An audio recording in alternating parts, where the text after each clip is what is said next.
Welcome to a WATD Political Forum. It's Candidates Night here in Kingston, in the Kingston Townhouse. And of course, it's not just WATD that's doing it. This is a bipartisan group. It's sponsored by the Democratic Town Committee. And of course, we have our media partners, PAC TV. Thank you so much for joining us. And it's great to see, as always, a big crowd comes out for Kingston Candidates Night. You folks are really consistent with that, and we appreciate it. I'm Christine James, your moderator. I'm the managing editor of WATD. I've been there forever. This October, I said I would be there for 3 months. It's going to be 28 years in October. Can't stay away. It's an addiction. Joining me tonight, to my right, of course, Charles Mathewson from WATD. Good evening, Charlie. Hello, all. And I don't want to sound sexist, the lovely and talented Kathy Gallerani, of which she is both, of Wicked Local Kingston and Wicked Local Carver and a few other papers. You do a lot, and you've also been covering local news for years, so we appreciate you joining us. Thank you, Christine. Thank you. Wouldn't be a forum without you. Before we get started, I want to bring Dave Fitzgerald up here, the man who organized this, of course, with the help of his wife, Cynthia, to talk a little bit about tonight, and we appreciate coming out here again. We come for the fun, and we stay for the pizza and the complimentary soft beverage afterwards. Thanks, Dave. Thank you very much. Christine, it's nice to have you here again. It's been 10 years or more that we've been doing this. I think so. It's been great to see you again. I hope that people will understand that this is run by the Democratic Town Committee, but it is a nonpartisan election. So it's Democrat or Republican or Independent, whatever. I would like to thank the House of Pizza for contributing to this event, and also the Board of Selectmen for allowing us to use the room. And as always, Christine James, who has done a fantastic job over the years.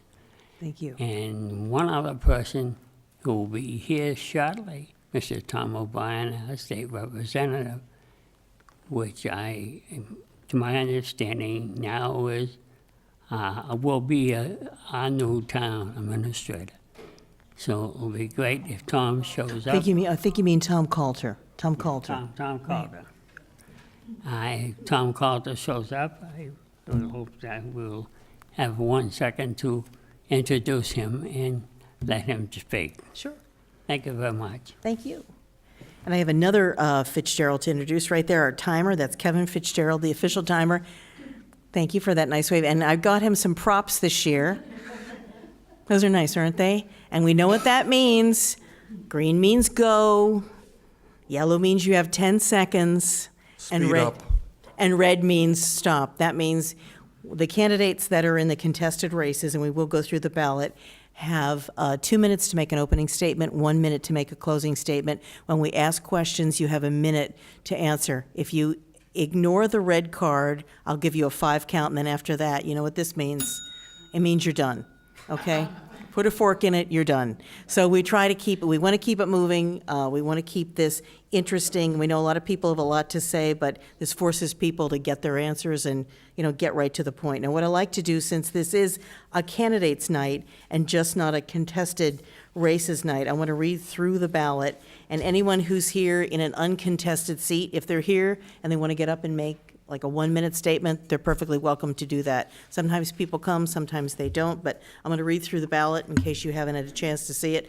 Although the first race on here is for Board of Selectmen, and those candidates are Susan Munford, Jean Landis-Nauman, Tammy Murray, and Joshua Warren. The assessors are Charles Comeau Jr., and if I mispronounce that, please tell me, and Daniel Harlow. I'm sorry? Senior, okay, thank you. That was Charles Comeau Sr. I just want to make that correction. Those are the 2 contested races. However, there are other races here uncontested on the ballot, and that would be Planning Board, David W. Gavigan Jr. Is Dave Jr. here? Okay, no? All right. Silver Lake Regional School Committee, Christopher Eklund. Is Christopher here? No. Okay. Silver Lake Regional School Committee, Leslie Ann McGee. Okay. School Committee, Michael P. Gallagher. Michael Gallagher here? Okay. Let's go to Water Commissioner, Richard W. Loring Jr. Don't see that. Okay. I am drinking Poland Springs. Board of Health, Janet Wade. Is Janet here? Janet, would you like to come up and speak for a minute? We'd love to hear what you have to say.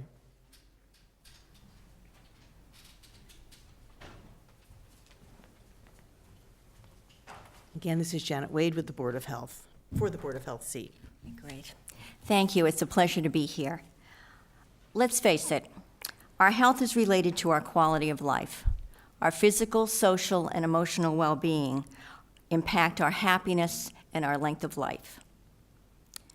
I'm a registered nurse, and I feel that it's time for a nurse and a woman at the table. And I want to let you know that for the first few years of my career, I worked on an adult medical surgical unit, I worked in pediatrics, and I also worked in a major medical emergency room. And I saw many, many people who, had they had the health education and the support to better take care of themselves, would not have been admitted to the hospital.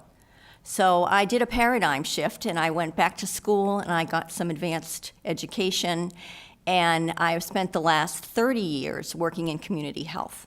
In health program planning and advocacy. I've also worked in academia teaching nursing students, and I'm currently teaching public health students. Recently, there have been surveys that have been done by the Massachusetts Department of Public Health as well as Beth Israel Deaconess Hospital in Plymouth. And they indicate that there are 3 major health problems that are facing our community, which include, as we all know, substance abuse awareness and the opioid epidemic, followed by chronic disease management that includes stroke, cancer, asthma, and high blood pressure, and lastly, mental illness, including depression. These are not new to any of us, but they're certainly a wake-up call that we have a lot of work to do, a lot of education to do on the part of our residents to help minimize these problems. So with that in mind, I just wanted to let you know that my husband and I moved to Kingston 12 years ago because we really like this community. And I've met a lot of wonderful people. And I would like to be able to have the opportunity to build upon the good work that's been done by the current and previous boards of public health so that I can use my background and my education to the benefit of the residents of Kingston. Thank you. Thank you very much. That was a comment from Janet Wade, running for the Board of Health. Thanks so much. The next on the ballot, we've got Library Trustee. You've got Emily Curtin and Deborah Grace. I don't believe either one of them are here tonight. Thank you. Recreation Commissioner, Melissa Bateman. Let's see here. And then Sewer Commissioner, Thomas W. Taylor II. Is Thomas here? No. Okay. All right, let's jump right in then. Let's bring up the candidates for Selectmen. We've got Susan Munford, the incumbent, Jean Landis-Naumann, she's a former Selectman, Tammy Murray and Joshua Warren. You can split, we can go 2 and 2 on the sides here. We'll get everybody set up, and again, as I said, we'll do opening statements, and opening statements are 2 minutes each. No, it's 1. Oh, what, let me see. Because I usually do 2 and then 1 at the end. Oh, she has the cards. What do you have that town hall? I usually like to do the reversal. Do you have a problem doing it the reversal? Because Well, except that we've all prepared for the one. all right, we can do it that way then. All right, we'll do the reversal, all right. We'll do an opening, thank you for being so organized. We'll do it 1 minute opening statement and a 2 minute closing statement. So let's start at this end of the table, and let's start with Joshua Warren. Good evening. Candidate for Selectman. Great. Thank you, everybody, for coming out. Thank you, everybody, for tuning in at home. When my wife and I started thinking about where we wanted to raise our family, we knew that we wanted to be on the South Shore. I grew up in Marshfield, and Lisa grew up in Kingston, and it didn't take long for Lisa to sell me on her hometown. Kingston needs a new voice, a clear vision, and a positive outlook for the future.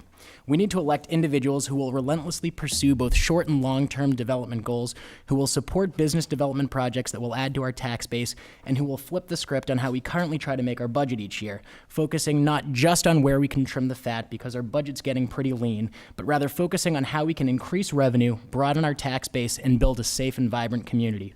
Special attention must also be given to residential development projects that address Kingston's limited housing inventory. Though yesterday's housing market demanded large lot single-family homes, today it has left empty nesters, low-income residents, first-time home buyers trying to build equity with very few options. Special attention must Special attention must be given to residential development projects that will allow our residents to age in place and welcome young professionals who aim to contribute to our tax base. Thank you very much. That was Joshua Warren. Now let's go to Tammy Murray, your opening statement for tonight, candidate for selectman. I'm watching the clock. Are you good? I did that once. It's not as easy as it looks.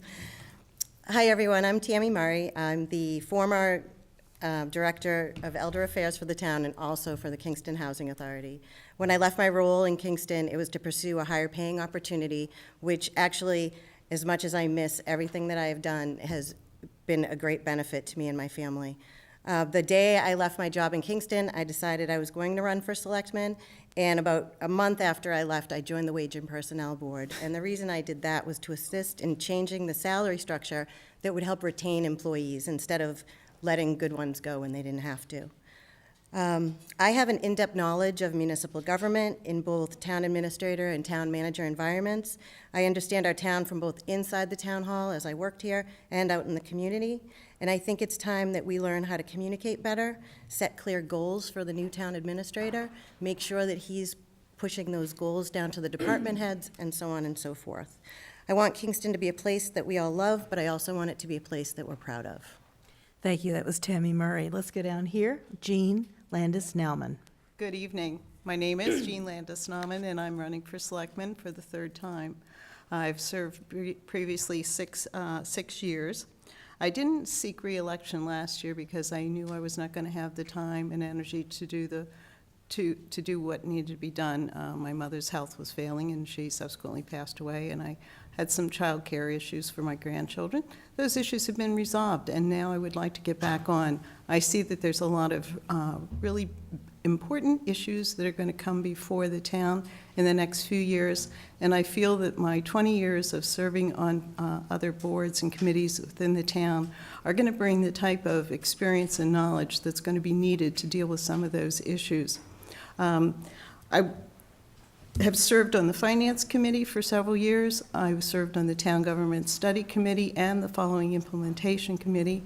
I've been on the Recycling Committee for many years, and our most recent accomplishment was opening the swap shop at the transfer station. I've also served in the Agricultural Commission, and we were responsible for putting on a couple of agricultural fairs, and we hope to do that again this year. I'm also on the... Sorry.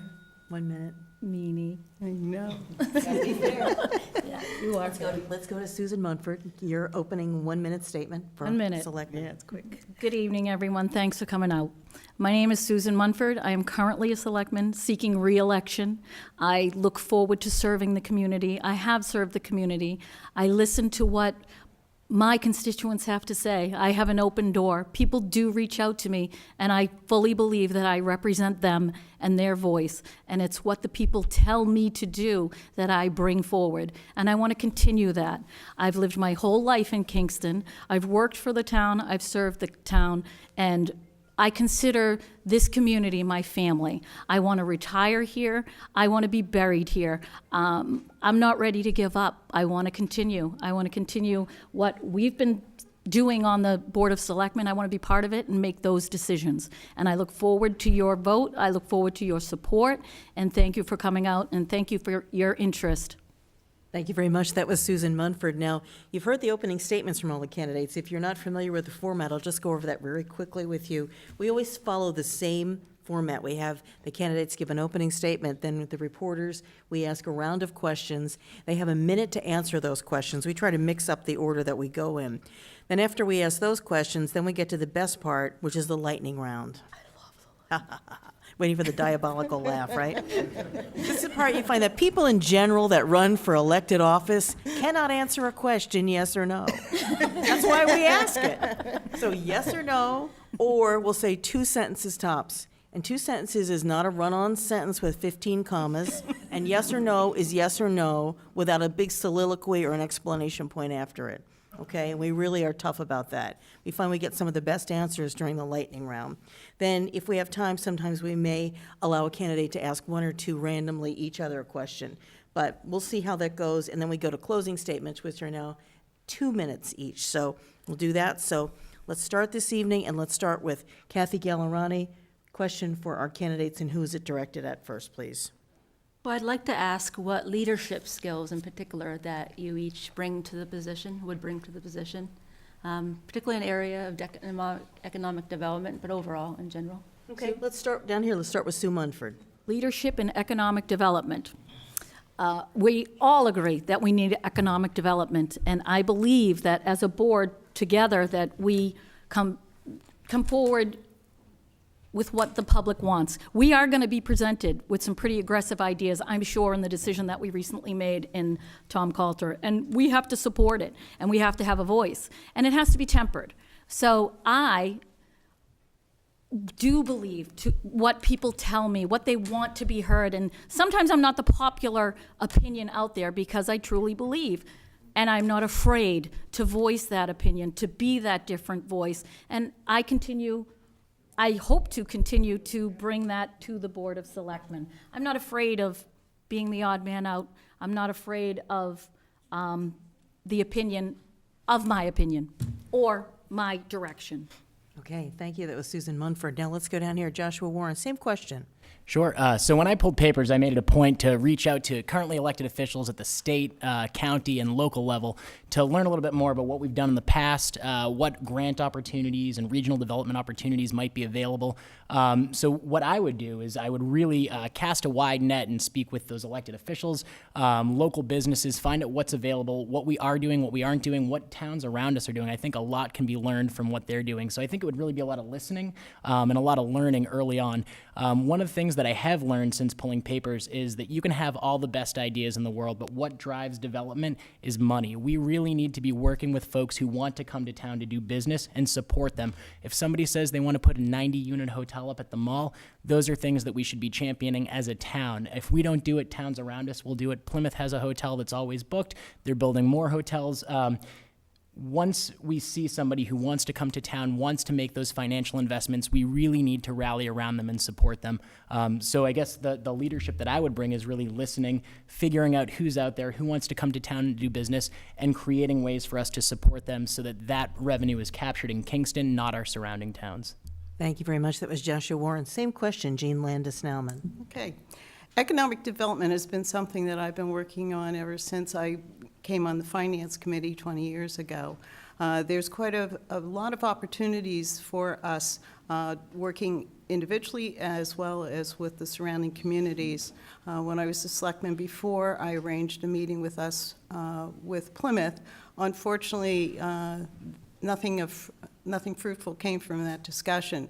I am going to encourage us to continue to try and have effective conversations, not only with Plymouth, but a lot of the other surrounding towns. We're part of an economic target area, and as far as I can see, we've not really taken advantage of what that association can mean. I previously had asked our previous town manager and town planner to consider perhaps joining a different planning council. We're part of the Old Colony Planning Council, but it's come to my attention that we've really not benefited in any way from that group, and perhaps it's time for us to look at the Metropolitan Planning Council. As I tried to say earlier, I'm on the Affordable Housing Trust because we know that there is insufficient housing here, not only for young adults who are looking for employment, but young families as well as our seniors. And if we're going to attract businesses to this area, we've got to have the type of housing that's going to support the workers that those businesses need. So there's a lot of areas in which we can show leadership in this town and work very closely, not only with our neighbors, but also with our own town committees, our Planning Board, our Zoning Board of Appeals, and our Affordable Housing Trust. So I'm prepared and very excited about the prospects that we have as far as economic development. Okay, thank you. That was Jean Landis-Nauman. And same question, Tammy Murray.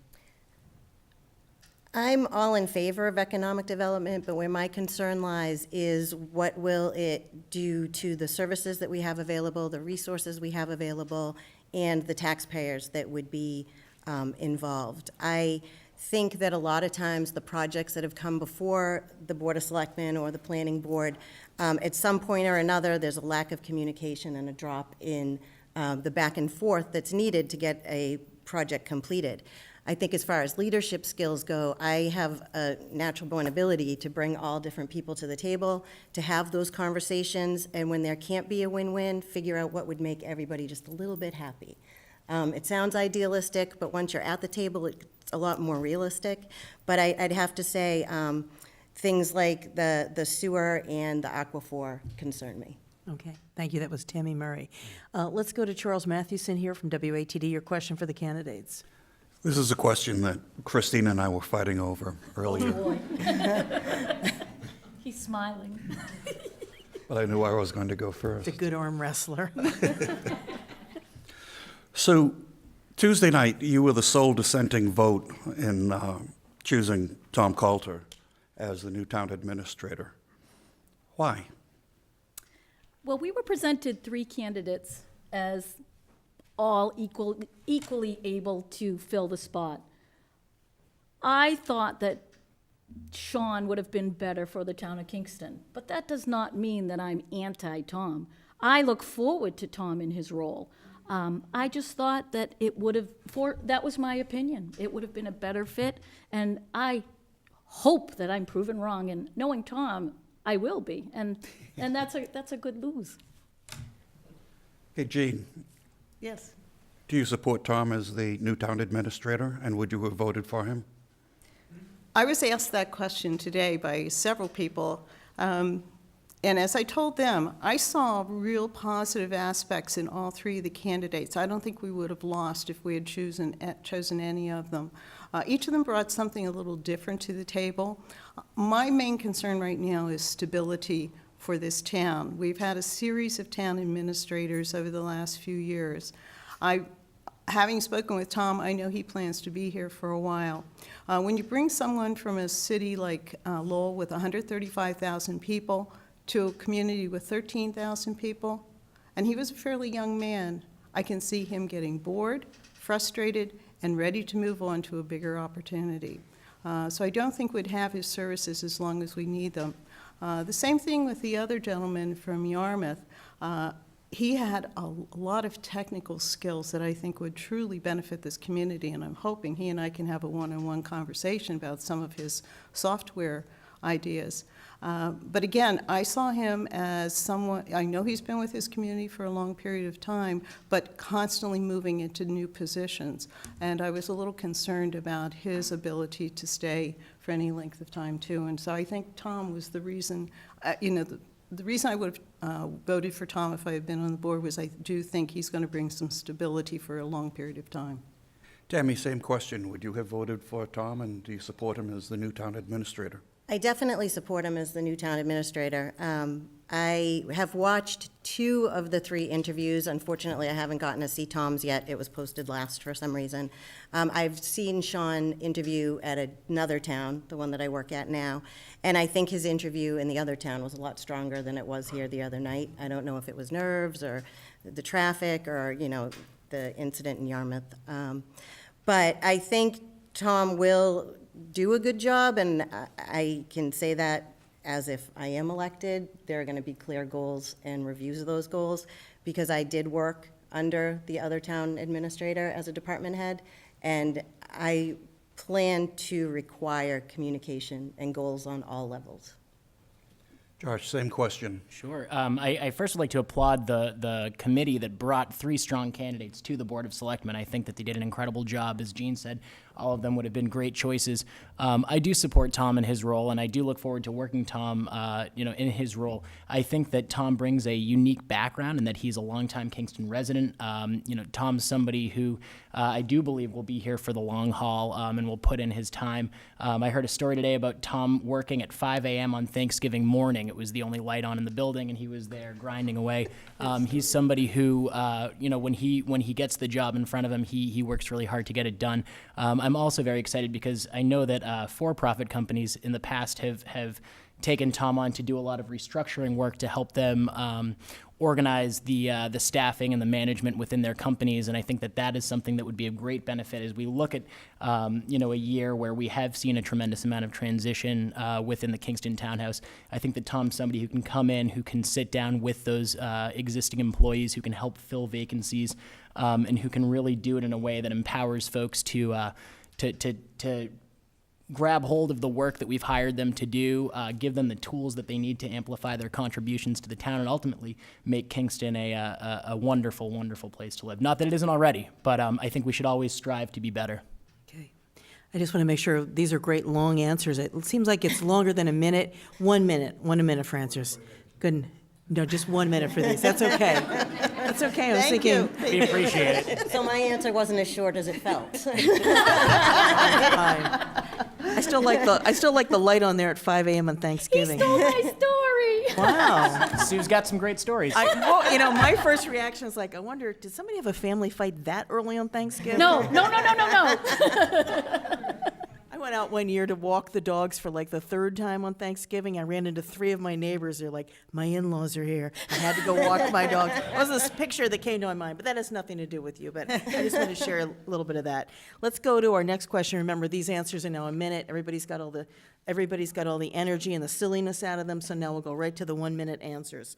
We got a couple of emails from listeners, because we said send in questions if you have them, and this is from a person in Kingston who is asking the candidates, as an elected selectman, do you believe you are given a mandate to use your own judgment when it comes to large, impactful decisions, such as major residential or commercial development, construction of new municipal buildings, or alternative energy project, for example? Or do you believe, you're elected to represent your constituency, and if so, how do you plan on gaining their views and opinions? I know that's kind of a long question, but let's start with you, Joshua. Sure. So this is something that I've thought a lot about. I actually caught some flack back in November when I pushed really hard to bring the library vote to the polls. We were making a decision on what would have been a $16 million building, and that was a decision that I thought should have gone to the voters. I'm glad that it did go to the voters. We all know what happened on December 5th. For large decisions like that, I do think that in a town like Kingston, where it is very difficult to get to town meeting, to get to any of the town business meetings, if you're a parent, if you're working a full-time job, those are decisions where the town should have a say. We should invite as many residents as possible to come out and weigh in on those big issues. So I don't think that the Board of Selectmen have a mandate or should have a mandate to push a new building through or rezone an area. Those are decisions that I do think should go to the town. Okay, thank you, Joshua Warren. Same question, Sue Munford. Do I understand that, is it my opinion? I can read the question again if you'd Could you like. please? As an elected selectman, do you believe you are given a mandate to use your own judgment when it comes to large, impactful decisions, such as major residential or commercial development, construction of new municipal buildings, or alternative energy projects, for example? Or do you believe you are elected to represent your constituency, and if so, how do you plan on gaining their views and opinions? Well, I completely believe that we are representatives of our constituency, and in that, I have an open door, and people do reach out to me. They come and knock on my door, and they call me, and I hear the opinions that other people don't. And I think they appreciate that in me, and then I bring that opinion forward. To say that I don't use my own judgment, that of course I do. Of course, in every situation we do. But what I base what I say and think and do, well, what I do on the Board of Selectmen, it's what people ask of me. And that's what I truly believe. We represent the residents of Kingston. And if they want to reach out to me and knock on my door and tell me, this is what I want, this is what I think, I'm going to bring that opinion. Even if it's 2 people, if it's 50 people, whatever it is, that's my duty. That is my duty. Okay, thank you. Same question, Jean Landis-Nauman. We do not have a mandate to use our own judgment without consulting with the residents. I'm a firm believer in researching. I do a lot of research to find out about different projects. I reach out to the people who are involved in projects. I reach out to other towns who have done similar projects. And I also seek out the opinions of people in the community. When you say represent your constituents, I think you have to understand that there's a lot of different constituencies within a town. So you could have 5 selectmen and each represent a different section or a different constituency. So when people say, well, you didn't represent us, well, you certainly have represented a certain portion of the community. It may just not be the portion that you happen to agree with. But I think our ears have to be open at all times. We have to be available for people to talk to us about their feelings on different projects. And we have a certain responsibility to reach out to people too. But we also have to know the facts. And the ultimate decision on some issues come before us. Thank you very much. Okay. And same question, Tammy Murray. I was actually asked this question a couple months back, or around when I pulled papers. It was actually by one of my neighbors, and he kept asking me how I voted on the library, how I voted on the library. And the way I voted on the library was my personal decision, what was best for me at the time. When you become a selectman, you do have to answer to a lot of the people that voted for you. And I think at this point, I can see me representing 4 or 5 different constituencies. So I would have to actually sit with those people, or they could message me. I don't like people knocking on my door, but I guess if they called first, it would be okay. But to have those conversations and then to weigh it all out. So if somebody calls you and that information might differ from somebody else who supported you, that's the time to have the conversation, not after you voted a certain way and then hash it out then. So I think if I were going to vote exactly the way somebody suggested I did, it would be based on more than one factor. But my personal votes, they wouldn't really count in that matter. Okay. Let's go on to the next question from Kathy Gallerani. There has been a fair amount of turnover in town government. What can be done to make Kingston a place employees want to work for the town? Let's start with Tammy this time. How'd I know you'd do that? So, no, I'm glad to actually get this out here, because a lot of people were confused when I left. I absolutely loved my job here. The fact of the matter was, I started at a really low grade level, and my home life changed. My kids were no longer small, they were teenagers, they need bigger things, braces, you name it. Now we're looking at cars, I'm horrified. But the wage and personnel bylaw isn't set up to offer a person who works for the town more money to stay. So when I was offered a larger salary, basically you're told, there's nothing we can do, you have to go. So what I did was I actually got on wage and personnel. I'll be presenting the wage and personnel bylaw changes to make it so that the salaries that we're paying keep the good help here. I mean, it's hard for me to talk about this because I get a little emotional, honestly. But most of the people that are being rehired, so when they hire somebody, they come before the Board of Selectmen, they agree on a salary.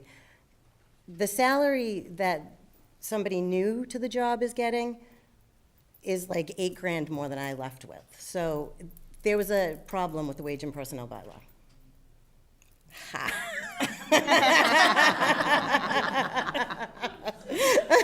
Remember too, if you're answering a question, you feel like you didn't get everything in that you wanted to say, you can use part of your time at the very end too. That was good. Sometimes the eyebrow works, doesn't it?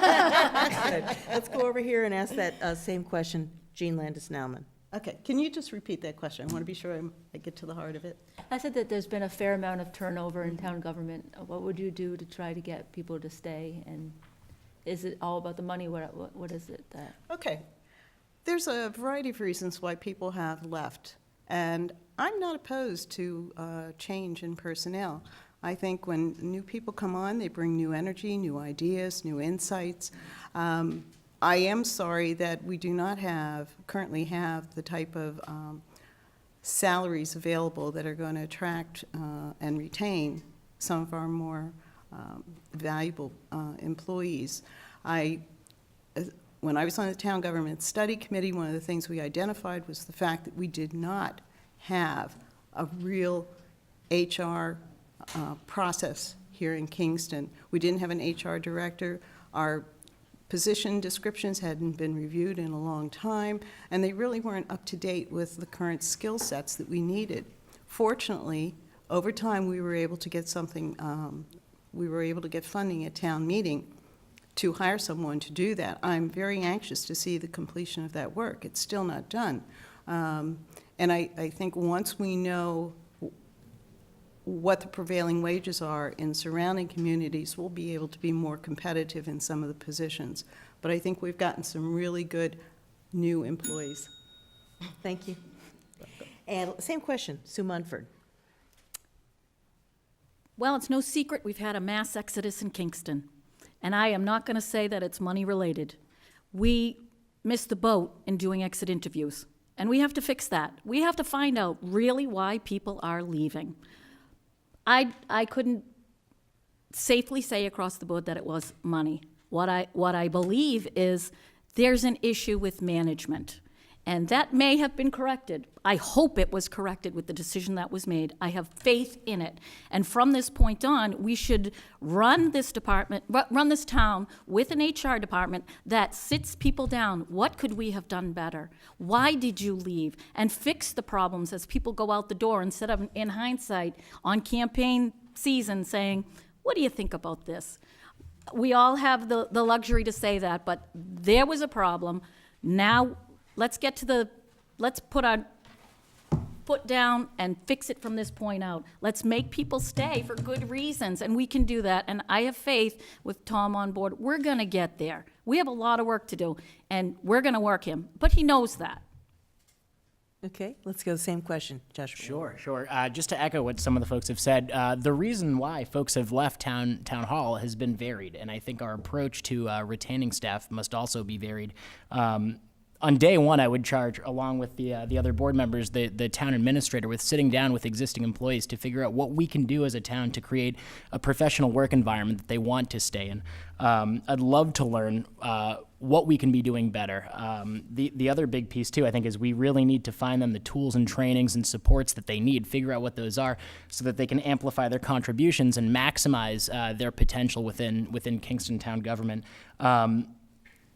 A lot of work goes into running town government. It's neither simple, it's not simple, and it's certainly not easy. And it's only through constant effort that we can improve what we're doing here. And I think that one of the other big things that we need to be doing as a Board of Selectmen is start to embody the town's values within Town Hall and make sure that the work that we're doing here every day is transparent, is work that we would want them to be doing. So I guess that's what I do. Okay. Question, Charles Mathewson, question for the candidates. You know, I've been covering this town on and off for a long time. In the days of Larry Slott, we used to say, maybe it's something in the water. Today I saw a posting on the Kingston Facebook page that said, and I'm summarizing, is there another political page in town that's sane? And of course, right away, people dumped on him. Jean, you mentioned various constituencies, 4 or 5. There are basically 2. There are people who complain a lot, attract police presence to selectmen's meetings, and there are people who don't. Let's start with Sue.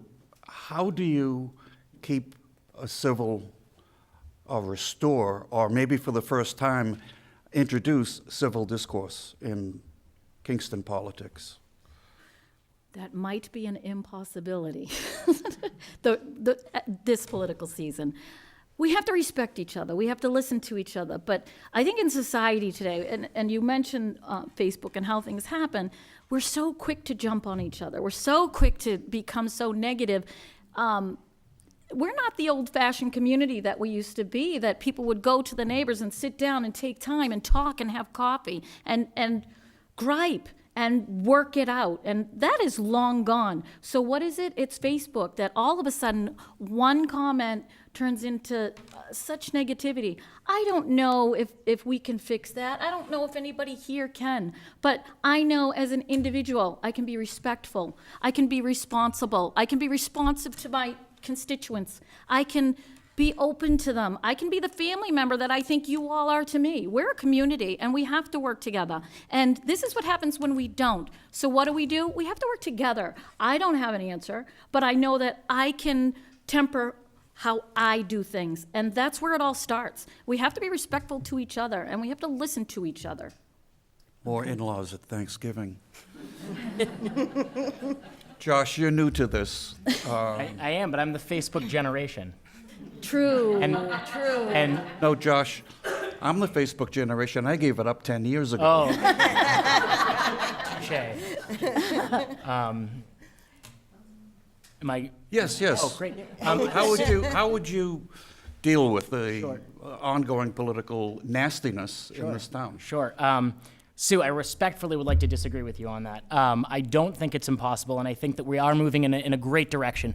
There are some folks in town who are working really hard. Some of them are in the room tonight. They're trying to create opportunities so that people in Kingston can come together in person rather than just online and get to know one another rather than just, in a few hundred words on a Facebook post. We have a Kingston Farmers Market that's going to be starting up this summer. We have a third annual Waterfront Festival that's going to be bigger and better than ever before. We have opportunities like National Night Out. We have a downtown revitalization effort that's really taking off.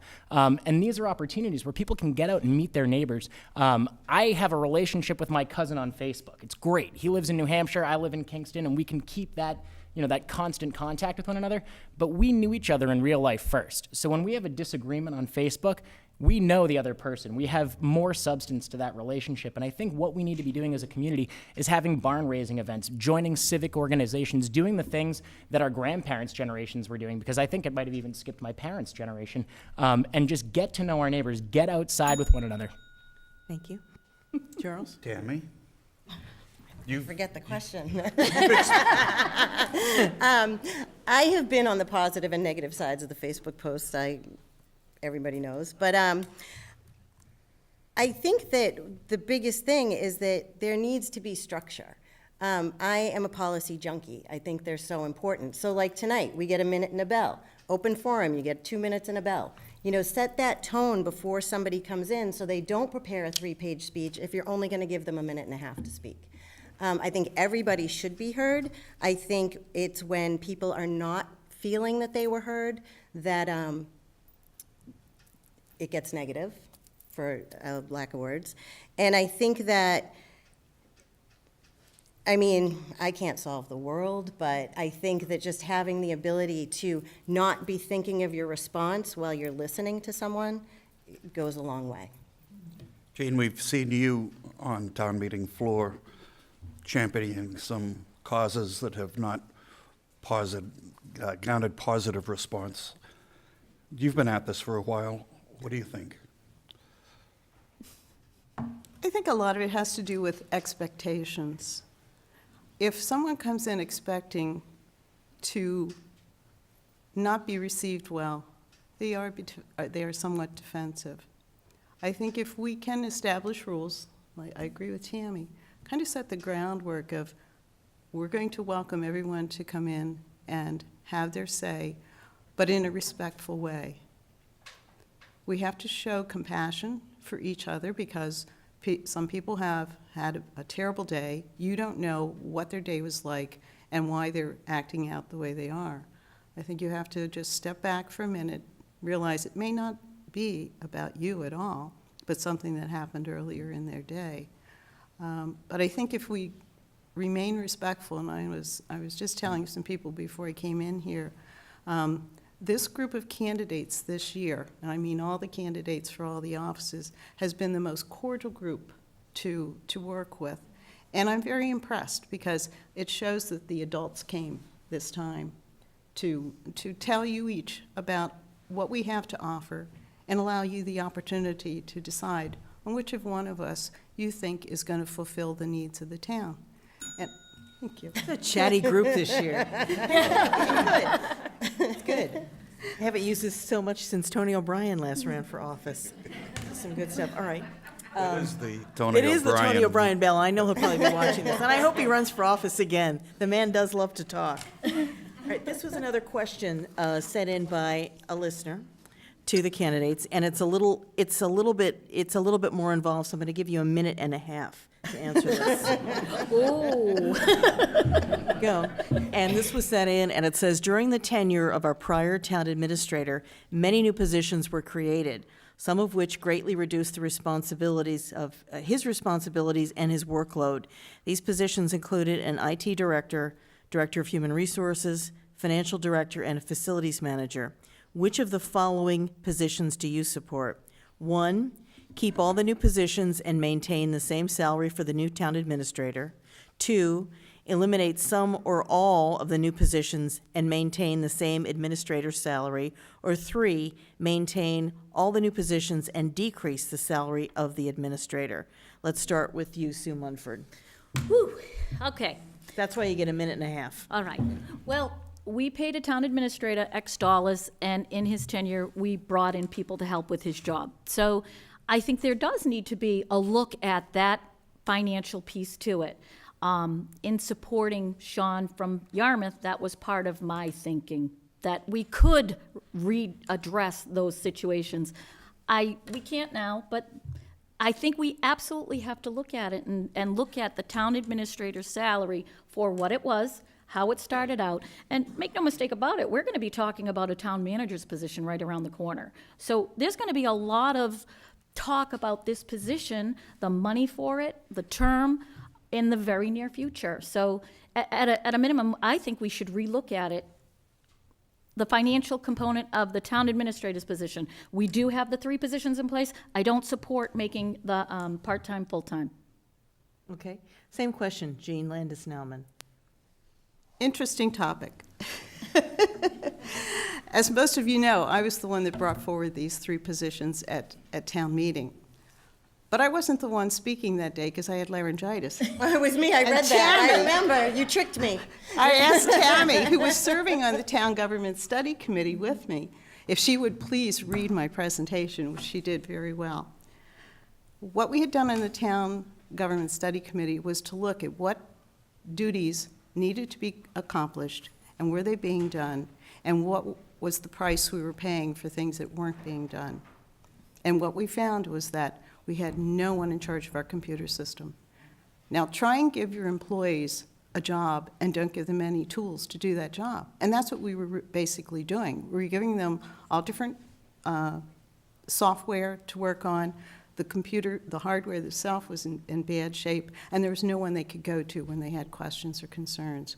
And what we found when we brought in our IT director was that we were in really bad shape and about to go down, systems-wise. The same thing was happening with our buildings. There was no one specifically in charge of maintaining our buildings. We had a huge investment. There were several $1 million we've invested as taxpayers in our buildings. No one was keeping an eye on them. No one was doing the maintenance. And when something did happen in a crisis, we had the fire chief, we had the police chief, we had the town administrator, we had the highway department guy. They were all there, spending their time trying to resolve that crisis instead of having, number one, a person who was in charge and someone who could take care of it. The official bell ringer That here. was a minute and a half. Yes, ma'am. Did you give her the hairy eyeball? I did give her the hairy eyeball. Yeah, but I got the one eyebrow. Let's go down Joshua Warren, same question. Sure, I think I would support option number 2, which was keep the staff and keep the salary, correct? Number 2 was eliminate some or all of the new positions and maintain the Oh, same then I'm 1. administrator. Yeah, no, I'm sorry, I'm 1. I think, our town's growing. We have growing needs, and we need the staff that can actually support the needs of this town. The fact that we have an IT staff member is incredible. I think that we should really work towards updating our website. That's something that I'd like to look into, and really centralizing communication so that in the event of a snowstorm or a shutdown at the transfer station, we're going to the town website rather than town locals to get our news. That's something that I would like to see, and I'd love to work with our IT staff member to really build a more robust, accessible website that can be changed at a moment's notice to reflect the constant changes that are happening in our town each and every day. We've also talked a great deal tonight about the staffing challenges within the townhouse, and I think having a good, strong HR staff member that can conduct exit interviews, as Sue said, who can really keep an eye on the staff members, the folks who are coming and going, and figure out what we can be doing better and how we can attract the staff that we need. And with facilities, as Jean said, we've spent a tremendous amount of money on the facilities in town, and Brad does yeoman's work. I know, like myself, Brad has a background in nonprofits, so he is well-versed in trying to do as much as possible with as little as possible. And I've been really impressed with what he's done in leveraging low-priced labor from the sheriff's department, and that's something that I'd like to support. Thank you. For those of you that are just tuning in or just listening here, this is a political forum. It's the town of Kingston. It's Candidates Night. Right now, we're talking to the 4 candidates for selectmen here in the town of Kingston. Same question for you. We're going to go to Tammy Murray now. So, Jean, I believe, said it, that when something went wrong, all of the department heads would show up, and it was true for the 2 pipe bursts that we had over at the center. When I walked in, there was all of them, and I was dumbfounded that they all showed up, but they did. They love their work. This one's a tough one. I've worked with everyone. I'm going to try and keep it position-wise. When the position started, I really believed, and I still believe, that the HR position should have been full-time before any other position, with a second probably being the facilities. How that impacts the town administrator and the town administrator salary, I'd really need to sit down and look at how time's spent and what the numbers are. I think it's different now, or it will be different now than it was then. I don't know if it was different from before. As far as competitiveness in the marketplace, I don't think there would be any town administrator or town manager who would take a job for under 100. So it would be a hard sell, and then we would be in the situation where somebody's working out of classification and probably getting paid overtime. So it's really a tough question for me to answer in that regard without having all the information in front of me. Okay. What I want to do now is, I can't believe we've come this far. Good, responsive, quiet audience here, too, though. I like to give people from the audience a chance to ask a few questions if they like to.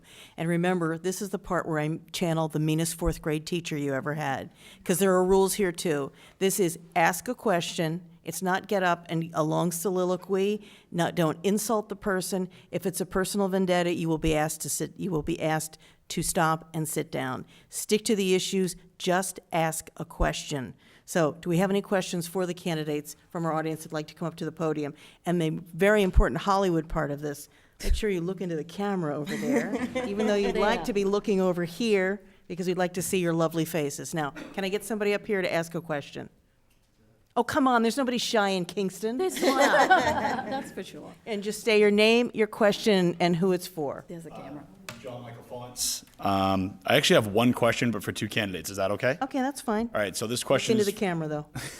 this question is for Jean Landis-Nelman and Josh Warren. Okay. So it's similar to the question that was presented earlier about what their prerogative is in terms of exercising their voice or the voices of your constituents. There's, in my opinion, concern throughout town and even on state and national levels with representatives not doing exactly that. So in the past, we've had issues where things were presented to town meeting, they were shot down, and they were presented again and again and again. So my question for Ms. Nelman and Mr. Warren is, why should the voters of Kingston feel that if you are put into a position such as on the Board of Selectmen, why should we feel that you're not going to do just that? Okay. Well, let's start with Jean Landis-Nelman then. Okay. Question. John, let me see if I understand. You want to know why I would... So if I may give an example, we had the proposal made for pay-as-you-throw. Mm-hmm. It was shot down, you brought it back again, it was shot down again, and then you brought it back a 3rd time. Mm-hmm. So as a voter, I have concern. The reason the question is posed to the both of you is because you've already done that in the past, and some people that I've spoken with have concerns that Mr. Warren would be doing something similar with the library because he was so passionate about it and decided to run right after the library got shot down. So that's the reason for the concern that generated this question, and that's why it's directed at the 2 of you. Okay, all right. Thank you. Yes, I did present pay-as-you-throw at town meeting after several years of research and working with the experts in the field, and it was shot down at town meeting on the initial vote. And as we do at town meeting on many issues, I asked for reconsideration. That's a normal process at town meeting. It also failed on reconsideration. I was then made aware that it could be passed by a majority of the Board of Selectmen if we so chose.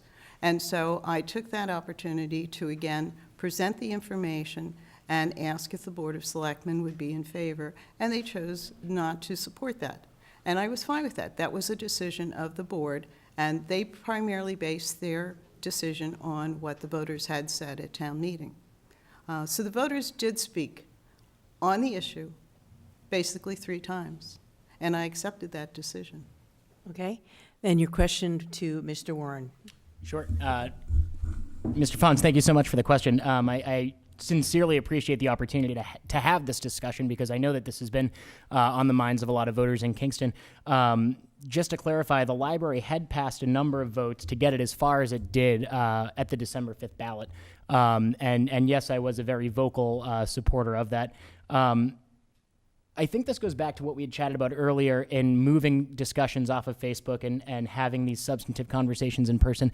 I'm not sure that the general public knows just what went on in the days after the December 5th vote.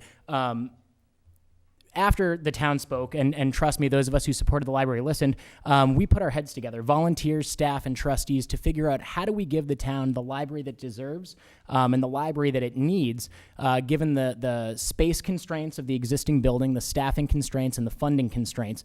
And I think that everybody's going to be really excited at the library that they will have in the coming years because there's some tremendous momentum right now in transitioning the current meeting space into a teen programming space and updating technology for seniors, for teens, for adults. The library is going to be a very exciting place for everybody in town very soon. And I would just like to stress that after the voters spoke, we listened. We started talking to those involved at the Font School and at the Adams Center on using their space because we did hear that folks thought that other space in town was underutilized and that rather than having this big, beautiful new library, we could start utilizing these other spaces. And I hate to say it, but the folks who were so passionate about the library have moved on, and I would love to have those who are against it join us because we are going to have a very exciting building. Remember, if you feel like you want to add more to that, you can use your final 2 minutes at the Thank you. end. Thank you. Any other folks here from Kingston want to get up and ask a question? I know who that is.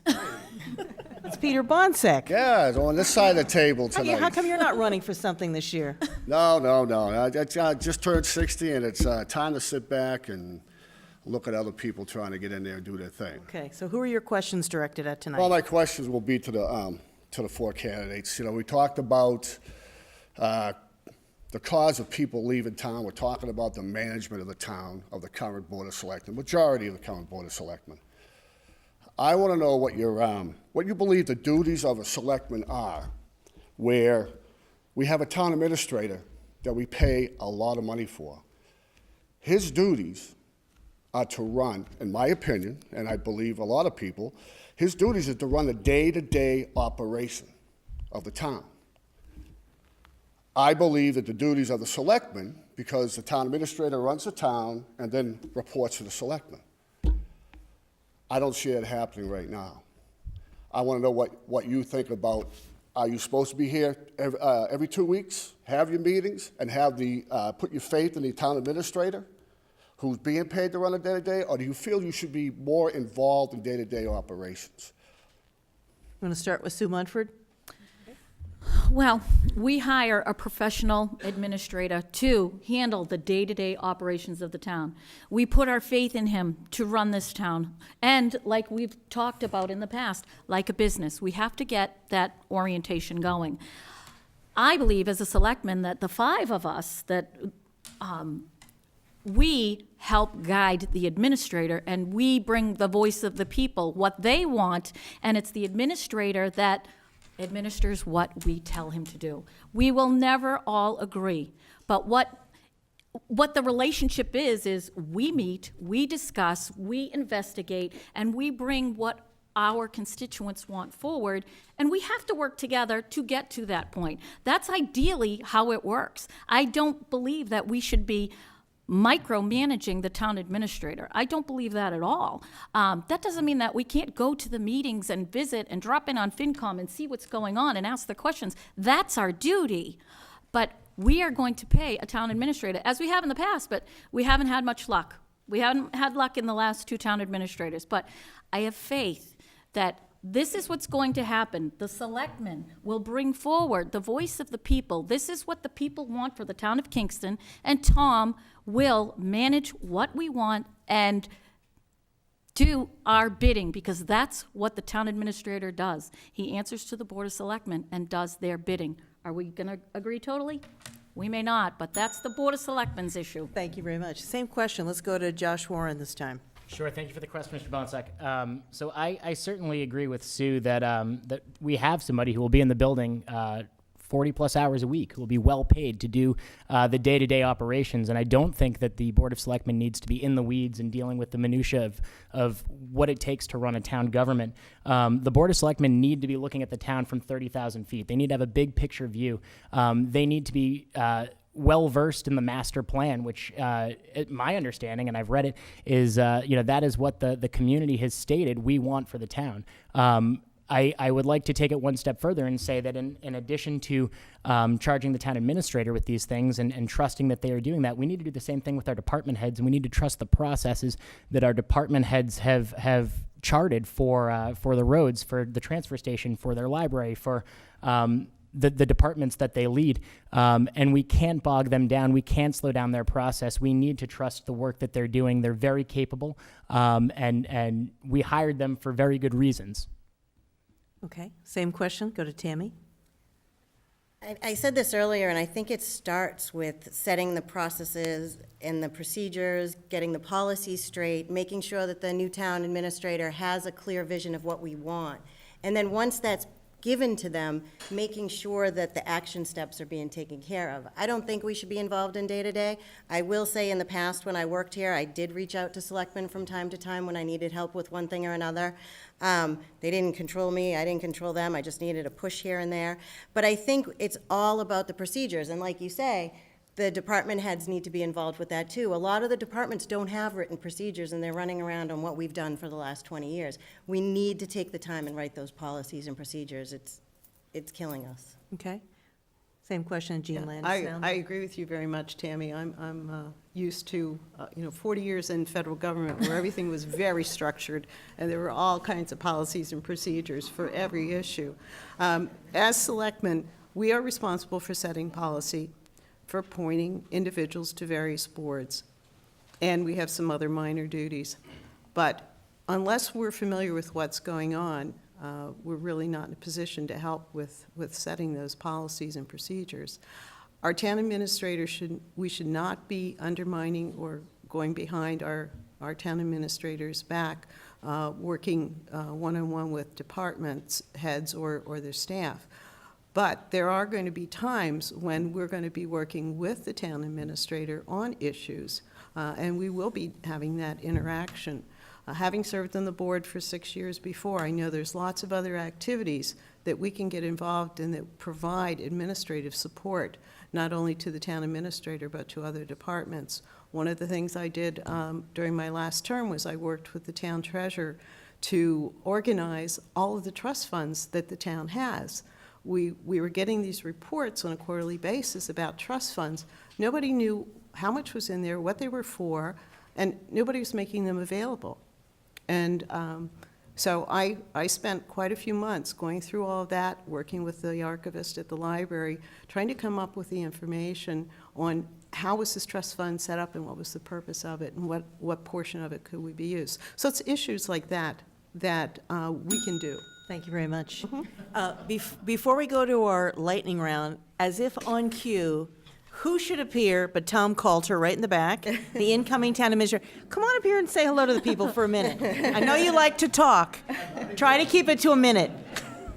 Not anymore, I don't. All right. At least in 2 weeks, I won't be talking as much from now. Listen, thank you for inviting me in. I appreciate that. I just wanted to say hello to the candidates and thank each and every one of you for running. I must say I don't miss the lightning round ever again. So thank you for what you're doing. You're all winners because you've chosen to do this. And I'm very impressed with your answers. So thank you. I'm that brief. Thank you. Have a great day. Thank you. Incoming town administrator Tom Coulter, longtime Kingston town rep. All right, now let's go to that lightning round that we talked about earlier, Tom's favorite. Remember, these are yes or no answers or 2 sentences tops. Lightning round question for our candidates, Kathy Gallerani. Well, Sue and Tammy mentioned the town manager. Should Kingston even consider that? We should, yes. Okay, yes? Jean? Okay, Josh? Yes. Tammy? Yes. Okay, Charlie? My function in this lightning round is to get Lightning at question. get at personalities. So I would like to know if each of you What is the preset on your radio in your car? All right, Josh. 90.9 WBUR. Okay. Tammy. ATD. Okay. Good answer. Jean. 60s on Sirius Radio. Okay. Sue Munford. 105.9, I think that's what it is. I wouldn't know what that is. I think it's oldies. Okay, I ask this every single candidate's night because I know Dan Pilata's listening. County government, time to stay or time to go? Sue Munford, yes or no? Stay or go, yes or no? Yes, stay or go. Plymouth County government, it's time to stay or go? That's about the way I'm Stay. asking it. Stay or for go? now. Okay. Stay. Stay? Josh? Tammy? Stay. Okay. Kathy, question. Should marijuana establishments be allowed? Do you mean medical or Uh, recreational? recreational. Okay, in this town? In Is that Kingston. two sentence or a yes or no? Yes or no? Okay, yes or no? Marijuana, yes or no? Tammy? Can I be last? We have had Come more on. fun with this. No. Come on, I'm So a channeling the couple guy. people reached out to me this week. I'm going to go with no, not right now. Okay, Josh? Not yet. Okay. See, they can't say yes or no. It's like the McLaughlin group. Sue Munford? No. Okay, Jean Landis-Nauman? Medical, yes. Recreation, no. Okay, Charlie, question. Okay, what's your favorite TV series right now? This is like Dr. Phil? Yes, yeah. That's my function, Christine. All right. You know that. Yeah. All right, let's start with Jean Landis-Nauman. Favorite TV show? I don't watch much TV. All right. Sue Munford? I'm favorite in my TV second season of Walking Dead. Okay. Tammy Murray, favorite TV show? I forget the name of it, but it's a magician who helps the cops. I have no idea what you're It's talking on about. like Sunday nights. See, or they something. can't say two sentences. All right, Josh Warren. I'm blanking on the name. Turn. Okay. Any other questions, lightning round questions? Oh, that's okay. Okay, any other lightning? Dr. Phil? Oh, yes. What flick or book do you have lined up to Okay. see or read? Jean? To read. Yes, then that you're not watching television. Saving C.C. Honeycutt. Okay. Sue? Sue Munford? Change your brain. Okay. Josh? I have a 3-year-old, so Coco. Tammy? I haven't read a book for pleasure in a long time, but I want to see Chappaquiddick. Okay, there you go.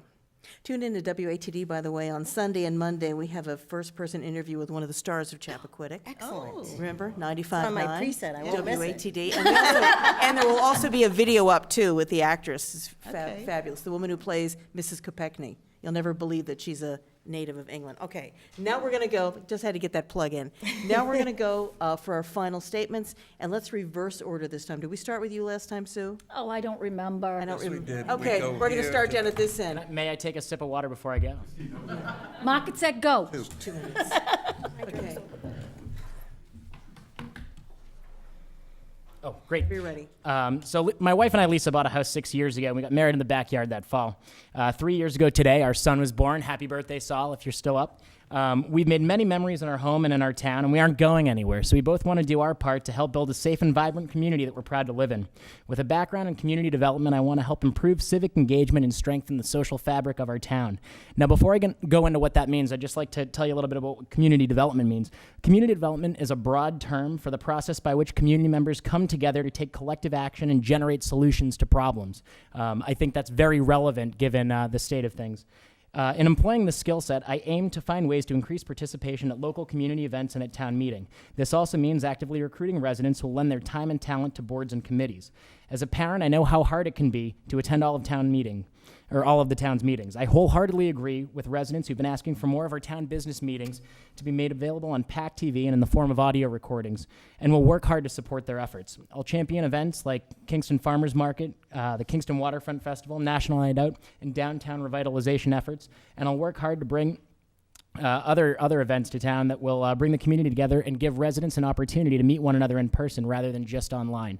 Building a community that we're proud to live in also means making much-needed investments in our roads, schools, municipal buildings, and programs. And as your selectman, I aim to do this while stabilizing taxes through economic and regional development. I'm committed to working with other elected officials, town employees, volunteer boards and committees, and residents to attract the business development projects that will help us keep up with neighboring towns and help offset the residential tax burden. As a South Shore native, I'm I'm committed to doing this while preserving Kingston's coastal country charm. Again, special attention must be given to projects that address Kingston's limited housing inventory, older residents looking to downsize, young professionals looking to enter the housing market, and lower-income residents have very few housing options. I'm Josh Warren, and I humbly ask for your vote for Selectmen. My family and I look forward to seeing you at the polls on Saturday, April 28th. Thank you so much. Thank you very much. Now, that was Josh Warren, and your final statement for us, and that would be Tammy Murray. I had it all backwards, so I said most of what I was going to say in the beginning. But anyway, I'm sure I can wing it. So I'm Tammy Murray. I'm asking for one of your 2 votes. I come off as being very jovial and jokey, but I can be very serious. At the new job that I haven't been there 9 months yet, I just got a promotion to the Community Services Director in addition to the Council on Aging Director, where I'll oversee the equivalent of 9 departments. So what you see here isn't what I always am. I can be very serious and very passionate. I just wanted to get that out. I've been in the town 20 years. I attended Silver Lake as a Pembroke resident. I love this area. I want to stay here. I have a multifamily home, so I have an in-law apartment, and then I'm upstairs with my kids. I want my kids to be able to fight over who lives upstairs and who lives downstairs years from now. And in order to do that, we really have to be considerate of what we are doing to our residents and what we do have available for housing. I'm very passionate about senior housing. I worked in the Housing Authority for 4 years. Right now, I don't see anything stepping in unless it would be a private manager who was going to take over that responsibility, and there's no money in that. So unfortunately, I don't know if that's one of the things we'll be able to achieve in the 3 years if I'm to be elected. I do stand by and repeat that we really just need to come up with goals and a plan with actual action steps and measurable spots for our town administrator to pass down to the department heads. And then with the understanding that the department heads will pass that down to their people as well. I can't explain how important I believe that is. Like I said before, I want Kingston to be the place that we all love, the place that we all remember, where we ran through the mosquito spray following a truck down the street. But it's time to change some of the way things are going. We need to listen to people. We need to stop patterns that we've gotten into with negativity. There's ways to communicate without it. I'd love to be able to facilitate that.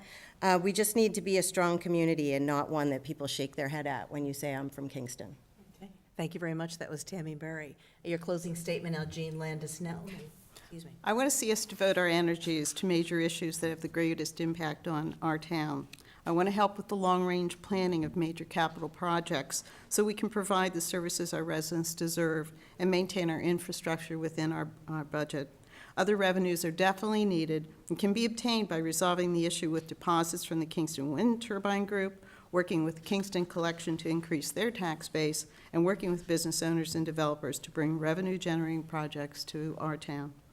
We need to identify the types of businesses we want in Kingston and plan for the infrastructure they will need, including increasing our sewer capacity.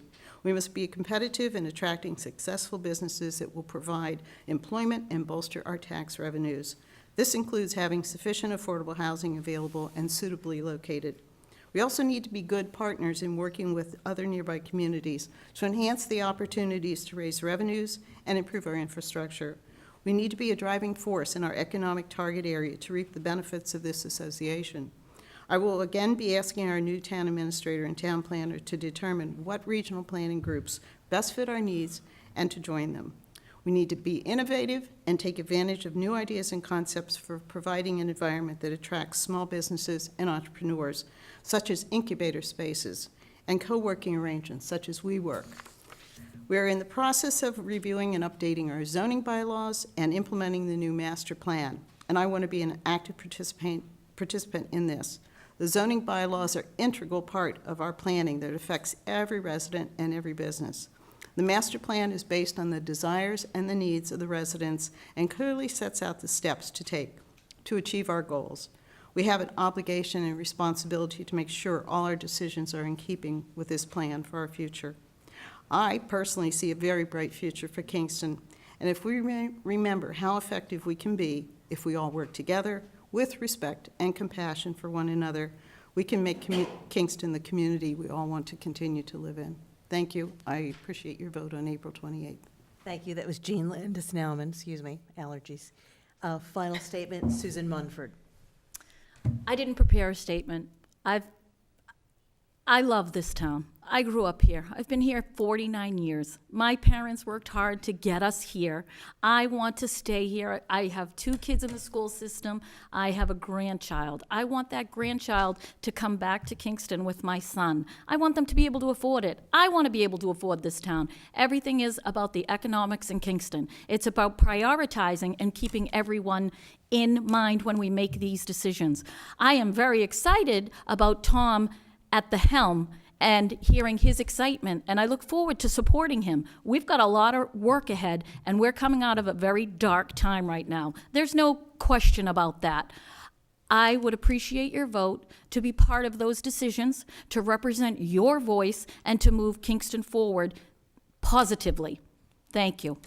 Okay, now, while I have all your attention and you're all quiet, as soon as we wrap up with this, we're going to go to our next contested race, and that is for assessors. Now, I know there is free pizza out there. Oh, now Nat Punch, that's why a lot of people show up. But sometimes it gets so loud out there that we can't hear what's going on in here. So can we have you keep it down to a gentle, low roar? Don't I sound like a middle school gym teacher? I can't help it, but You know anyway. it's Kingston, right? Yeah, I know. So I want to give the next group the same respect you gave these folks. So I want to say 4 very good candidates here. You'll get all the results on WATD as soon as the results are in. So I want to say let's take a quiet. Great. Get out and vote. Remember, if you don't vote, you don't have a voice. We're going to let these folks very quietly walk out, have our next candidates up for the Board of Assessors. Please, everybody, stay if you want to watch this. It should be good. We've got people that are coming out to run for election. As we say this many times, it's tough to run for office, really tough to run for office. Gentlemen, come on up. The 2 folks. What is it, together or one on each side? Whatever you'd like. I think, for camera guys, is it the best to be right here? Probably right here. Okay, have a seat. Come on, sit down. Okay. And you're listening to a political forum here on WATD 95.9. These are the candidates that came out for Candidates Night here in Kingston. We just heard for the 4 candidates that ran for Board of Selectmen, the incumbent Sue Munford, Jean Landis-Nauman, who was a former selectman, also Joshua Warren, and Tammy Murray. Now we're on to the next race, and that is for the Board of Assessors. And we've got Charles Comeau Sr., and am I pronouncing your name correctly? Yes. Thank you. Charles Comeau Sr., and we also have Daniel Harlow. These are the 2 candidates. So we'll do the same thing that we did with the other race, meaning they'll get an opening and closing statement. We'll ask questions, we'll do a lightning round, and then we'll take any questions from the audience. So you've got the 1-minute opening statement and then the 2-minute closing statement. So let's start with you, Charles Comeau Sr., your opening statement here for the Board of Assessors in the town of Kingston. Thank you. My name is Charles Comeau, and I am running for the Board of Assessors. This is my first time doing this. I've been pretty active in your town. I see what the citizens are kind of looking forward to and what they're looking for between Dan and I to move this town forward in the assessor's office. It's a very important job. I look forward to being part of that team, and I look forward to just looking at things thoroughly and being fair. Thank you. Thank you, Charles Comeau Sr. You might move that microphone just facing your mouth a little bit better so folks can hear you a little bit better. Okay. And Daniel Harlow, your opening statement for us tonight. Good evening, everybody. My name is Daniel Harlow. I'm running for the Board of Assessors, as has been mentioned. A little bit of history about me. My last educational experience was at George Washington University, where I received a presidential academic scholarship, and I graduated summa cum laude. While there, I was actually invited to partake in a number of honors societies, and I remained on the dean's list.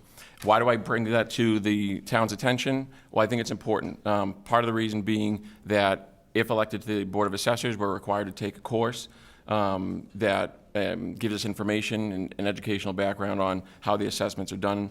I believe that my educational experience will allow me the ability to very quickly absorb that information so that I can more easily transpose that information to the public.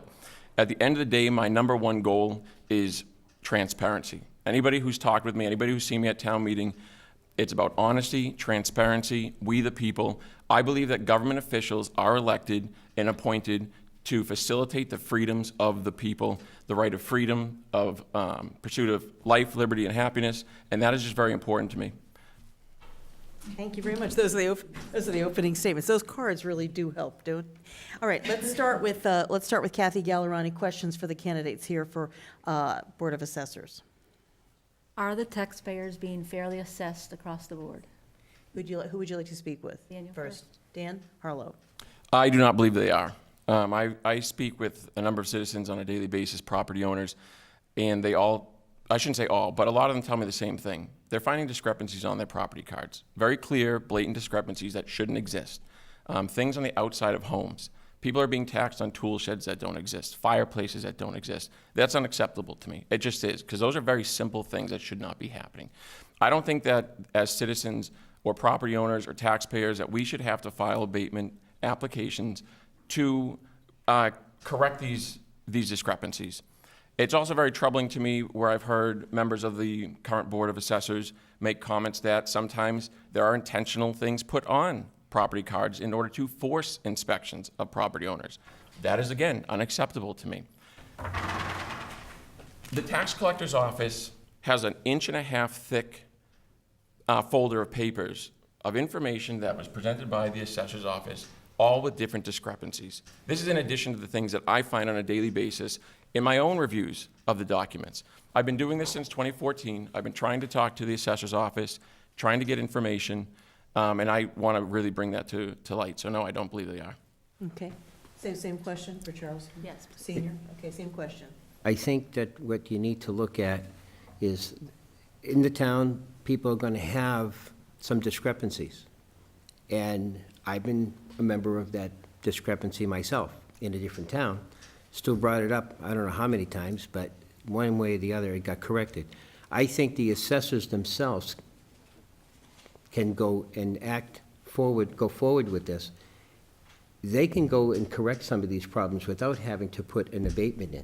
Some of these things can be solved in the office, communication. And I think that even though you bring paperwork towards us, we can still figure that out too. It's our job on being on that board. You want to be able to correct these problems and be honest, look at it, make a judgment. If you have to go and inspect, then you do it. It's part of our job to making what we can do in this town better. If we can solve those problems and then not be assessed with those problems, we're fine. Question, Charles Mathewson for the candidates for Board of Assessor here. Charlie, what is your, other than serving on several boards in town, which you have, currently on the PCP, the Community Preservation Committee. What in your background qualifies you to be an assessor? Years ago, before I retired, I've been retired for about 20 years. Prior to that, I was an electrician, and that's how I got hurt. But prior to that, I was a real estate appraiser for about 16 years.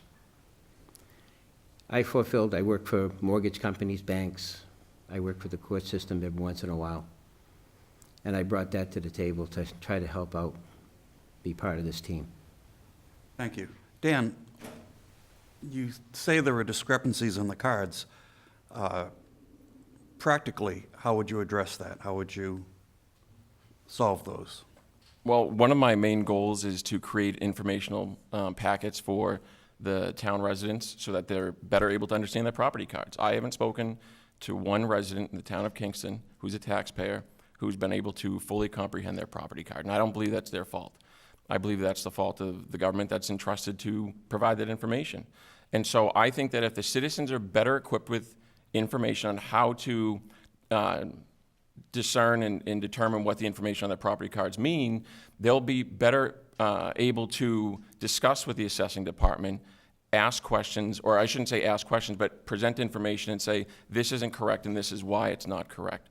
So from that perspective, I really think that educating the public is the number one way, getting the town people involved. I also think that that will alleviate the stress of the assessing office, who is already saying that they are stressed as is with time, from having to answer a lot of questions. I think it will be a big cost savings all around. Okay. Let me ask you a question. Daniel, you stressed education in both of your answers.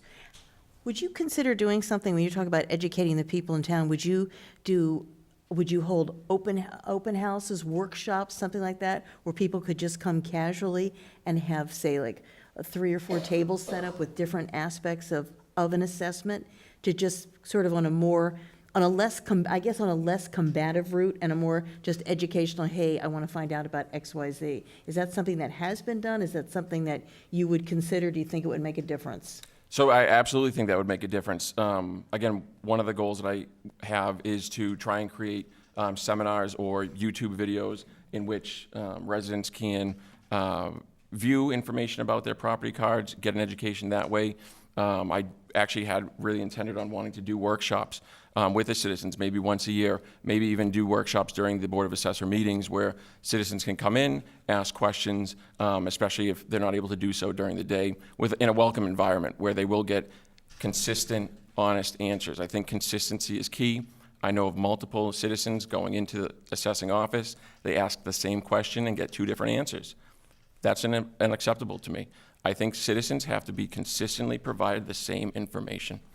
Okay, and the same question, Charles Camo Sr. Would you consider doing something like that, open houses, workshops, just where people could come in and get some information? In other words, sometimes by the time people get to that office, they're so upset, it may be more of a combative atmosphere. This would be more of an educational approach, like year-round to do workshops or things like this? I think through the course of the year, when you first start off, I mean, as we start off, we're learning.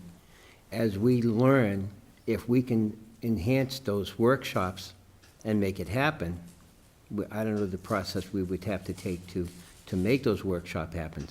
I think that people overall in this town, if they own a home, and I think they may not know all the answers on their field cards, but they can, get answers. You can maybe ask that question, and maybe you're not going to like what you hear because it's not what you want to hear.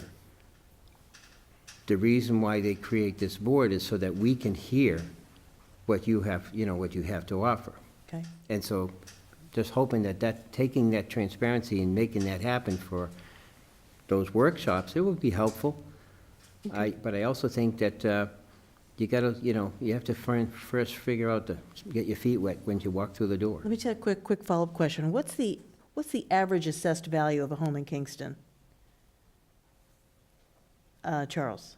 The average assessed home is probably close into around 300,000. Okay. What's the average assessed home in the town of Kingston? I Dan? believe according to the assessing office, it's about 383,000. Okay, great, thanks. Let's go back to you, Kathy Gallerani. Do you have an opinion on whether there are proper staffing levels, sufficient staffing experience in the office? Who's that directed to? I guess Dan first. So my understanding is that a number of years ago, there had been a larger staffing at the assessing office. That being said, I believe where we have just had a townwide reappraisal, we also work closely with a company called Vision Government Systems, and they partake in the appraisals and the assessing of the different properties. I think there are a number of redundancies in the office as is. That doesn't mean that, again, you're not open to the possibilities, but again, I think that if we start by educating the public first, we might be able to find some of that extra time that's needed so that extra staffing won't be necessary, and then another tax burden placed upon the taxpayers. Same question. I really don't think that we need extra staffing right now. I think we're properly staffed. I think that what those people have in front of them to work with, I think we supplied them the tools. I think the backgrounds that they have are qualified for what they do, and I don't think we need extra staffing right now. Charles? Charlie, what is your motivation for running for assessor? A change, to be part of a team. I have no commitments as far as looking at this as I'm not looking at it from helping my property taxes whatsoever. I'm there. I mean, there's a lot in this town where our taxes are dispersed is for a good reason, and my motivation for doing this is it's a change. I've been on the committees for a long time. I bring myself and the experience that I got from these other committees, that they provided me a lot of a lot of knowledge, it was interesting. I think it's time to move on.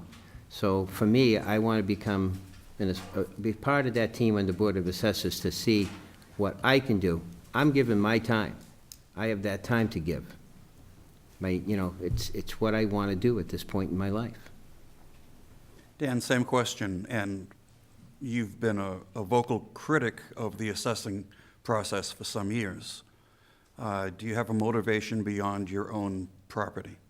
Absolutely. I think that the motivation really is about, as I stated at the beginning, we the people. The importance of the assessments is at this time the utmost important. Excuse me. I'll just give a brief synopsis of some information. In 2004, the budget in Kingston was about $27 million. Our population was about 11,700. In 2016, the budget is now $43 million, give or take, and the population is closer to 14,000. Now they're discussing another 4.5% increase to about $48 million for the upcoming fiscal year 2019. Assessments are the most important thing for the taxpayers to have accurate, so that at the end of the day, they're having their taxes fairly and equitably distributed. And that is really what the goal is of my running, is to try and make sure that that is done diligently. Okay. Charlie, you have a follow-up question? No? How much time do you think realistically to serve this position well would you have to spend doing it per week? Could you break it down that way? Let's start, Charles. Per week. I'd be looking at how many, applications come forward. And I would think that given each, again, it's all in the application what they're applying for. So which you don't know until it comes in front of you. Are you looking for, like Dan said, is there a shed? Is there a roof, or an addition put on, a garage put on? Well, they're still going to take a little time. I would think that through the course of the week, you probably are going to put a good 6 to 8 hours in. Okay. What about you, Daniel? What do you think? Do you think that much time, less, more? I'll be honest, I actually think it could be more.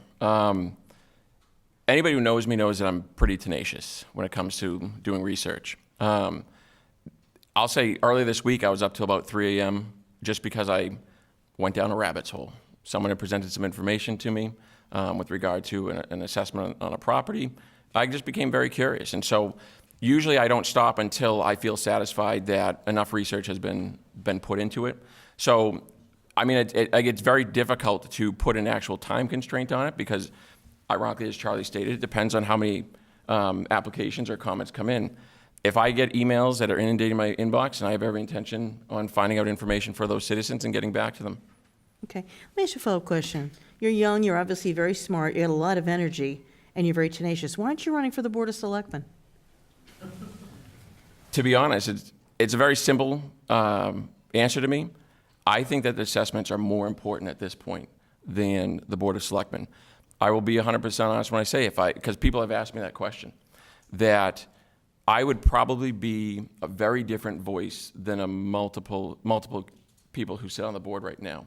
I think that my diligence, my work ethic, my tenacity, my enthusiasm could be better served on the Board of Assessors, as well as my time in terms of being able to really hone in and focus in on one specific aspect that I believe really needs to be corrected, and the educational, again, getting back to it, the educational process needs to be opened up to the public for them to know. Okay, and Charles, you seem very detail-oriented, very steady, very good overall vision. I feel like your life coach here with both you guys. Why aren't you running for selectman? I was asked years ago, but I declined that one by very good Too much reason. glamour?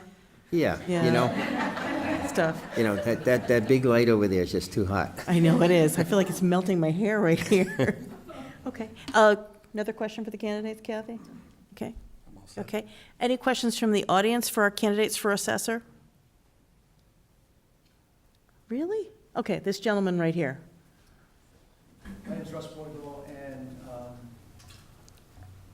if you don't know, being a citizen of any town, trying to be involved in the town, if you're not involved, you don't go to town meeting, you don't come to selectmen's meetings, you can just be cruising along in your own little world. My dad used to tell me I was a little boy, come out of your shell, son. And so the past few years, I've been more involved. I've been going to town meetings. I've been going to selectmen's meetings.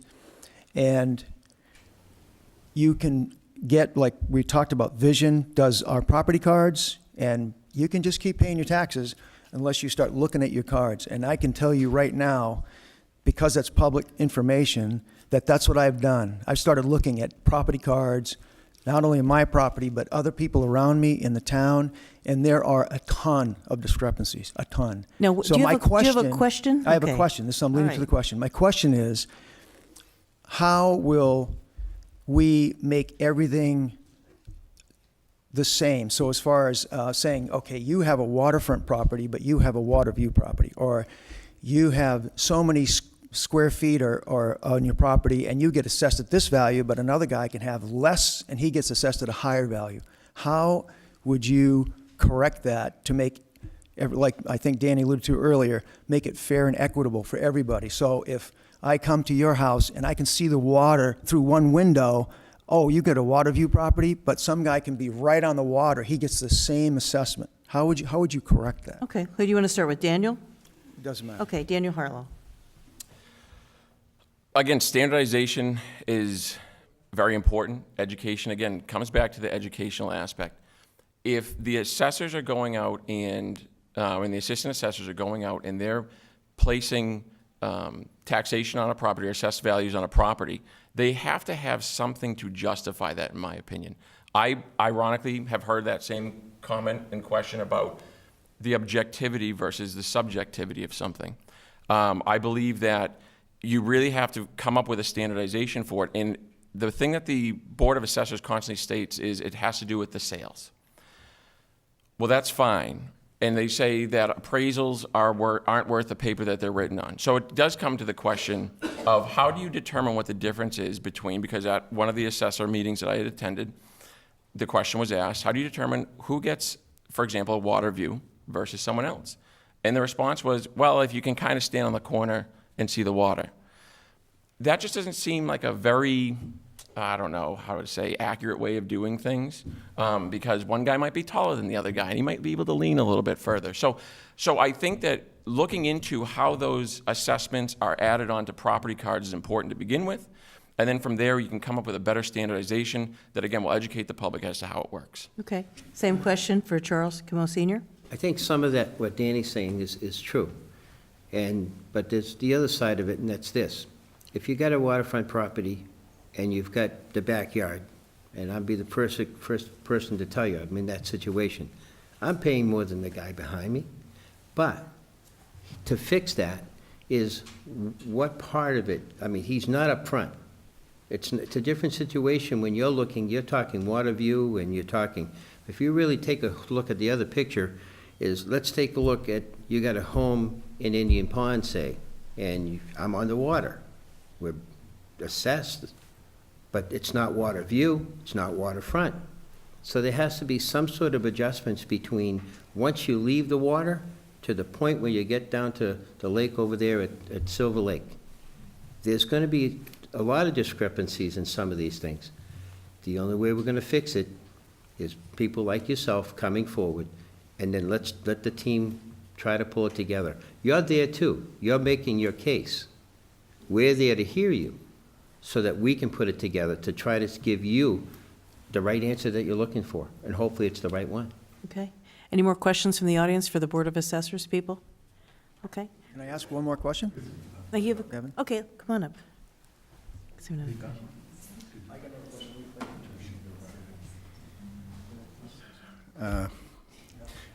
Good evening, candidates, and Christine, thank you for moderating tonight. And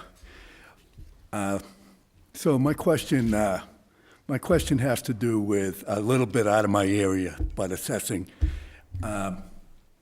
What I wondered was, how do you, what would you do with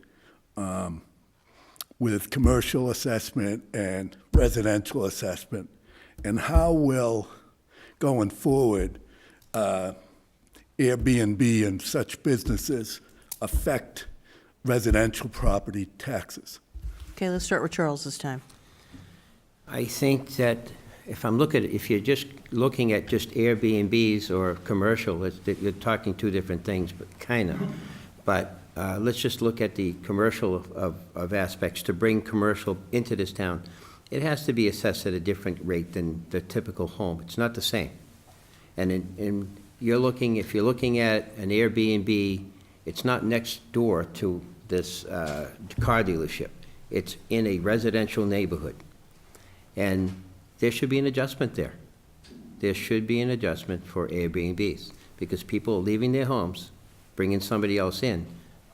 There's taxes involved, they're adding taxes to it.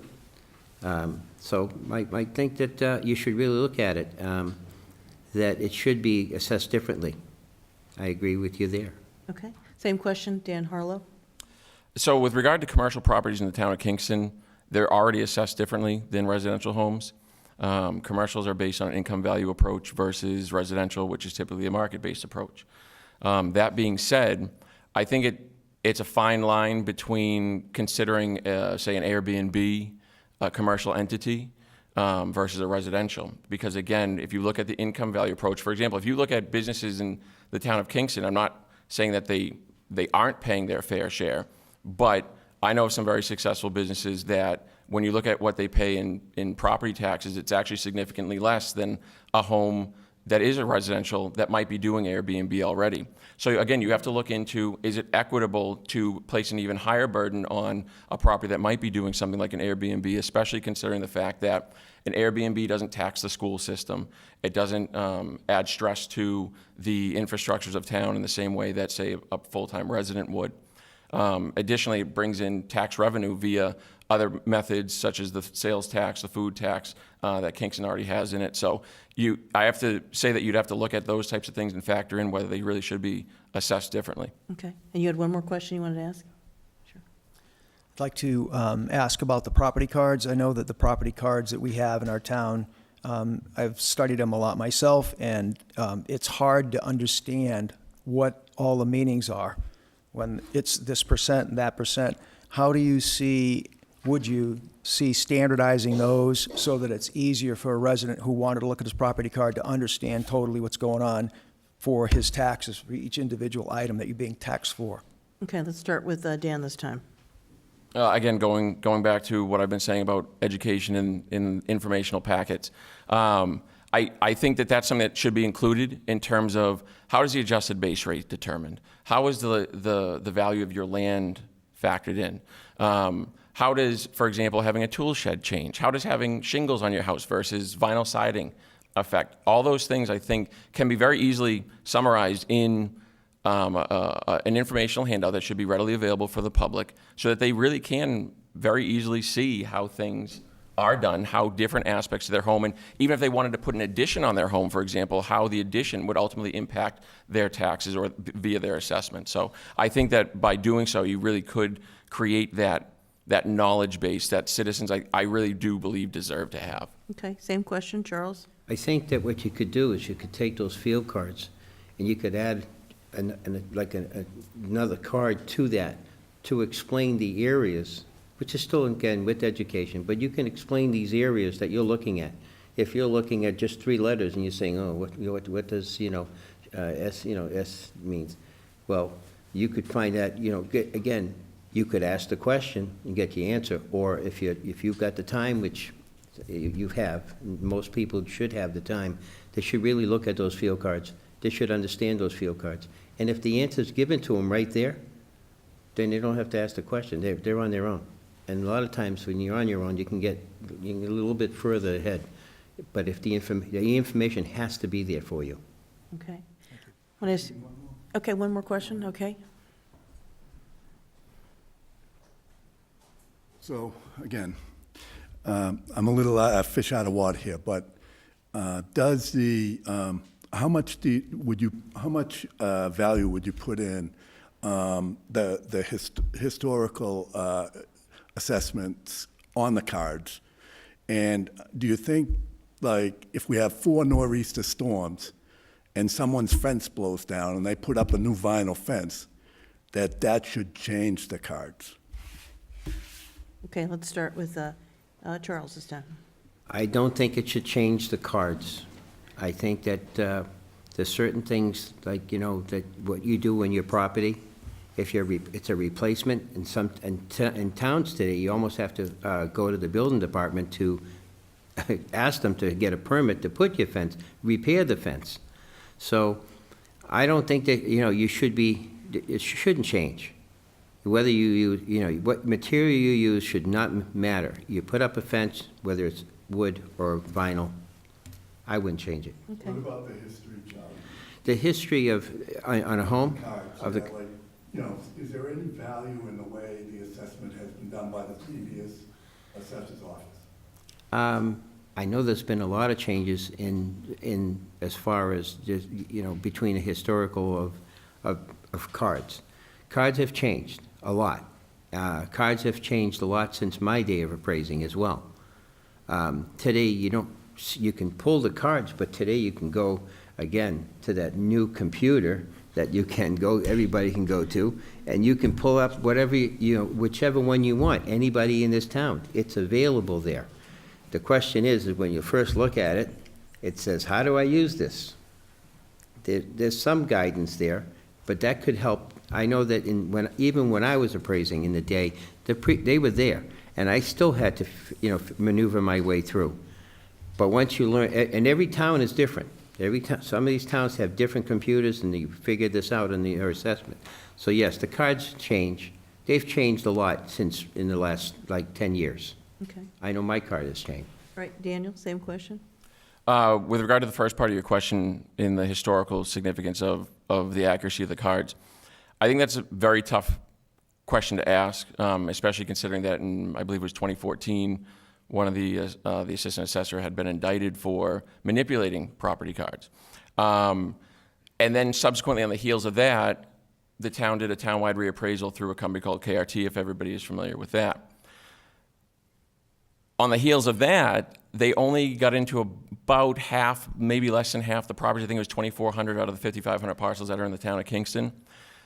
And of some of the homes that they got into, there were significant discrepancies.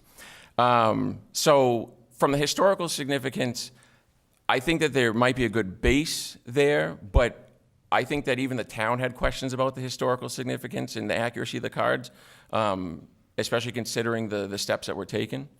With regard to replacement of a fence, now my personal opinion is it should not change. That being said, if everything is based on a market-driven approach, then someone who were to buy a newer house would theoretically be paying more for that property. I don't personally, personally agree with that, because I think that if you're replacing a fence that got destroyed, then that's great. That being said, if you have an old fence, that actually is supposed to be already factored into your property, so via depreciation, which is one of the things that you will notice on your property card. And hopefully that depreciation is done appropriately. Again, that's one of the things I found a number of discrepancies on, is that depreciation isn't done appropriately. Okay. I've got a quick lightning round question for each one of you. Since you seem to know the real estate in town pretty well, if you couldn't live where you're living now, tell me the street that you would want to live on. Dan Harlow. Come on. What street would you want to live on? Wharf Lane. Okay. What street would you want to live on? My final resting place is on Elm Street. Okay. Bada bing, bada boom. Any lightning round questions for the, so it seems like an oxymoron here, lightning round questions for the Board of Assessors. I know, it's exciting. Let's go to final statements. Who did we start with? Remind me. Dan, did we start with you? It was Dan. Okay, so let's switch and we'll start with you for closing statements, Charles Camo Sr. 2 minutes to wow them. Wow, I do. Well, I've, like I said, I've been here for 10 years. I've got 3 kids that I've had. I've got 4 grandkids that call me Papa, and they're living in Kingston. So it seems like my entire family is here in Kingston. They're going to be residents here, and I hope that by me doing what I'm doing and becoming on the Board of Assessors, it's going to give them an opportunity to make changes down the road. I hope whatever changes I can give them right now, I'm going to make it positive for them. I'm going to be fair and move on. And the fact that, yes, I grew up in Canada, and when I first came here, I didn't speak any English, so I had to really learn the English language, and I think I did a fairly good job at it. At the same time, the boards, like I said, that I served on, I felt that I did a really good job on them. I learned a lot. They were fair. We moved on. At the same time, what I'm looking for is to serving you, the people that are here, the people that are out there, the citizens of our town. That's what I hope to gain. I gain their trust. I want to be fair. I want to be honest. I want to be able to work with all of yous, including, not the Airbnb, but I will too. But in any case, that's what I'm hoping to get your vote on the 28th. I hope for the citizens that will vote for us. For me, Dan's my opponent. He's a great kid. I'm not going to say anything bad about him because he is. I've known him for 10 years. So I'm going to move on and give it to Dan at this point. Okay, thank you. That was a closing statement, Charles Comeau Sr. Let's go now to Daniel Harlow. I honestly have the expectation that anybody holds me just as accountable as I hold anybody else. And that it really doesn't matter to me. If I make a mistake or if I have an issue, I expect someone to bring it up. I expect to address it.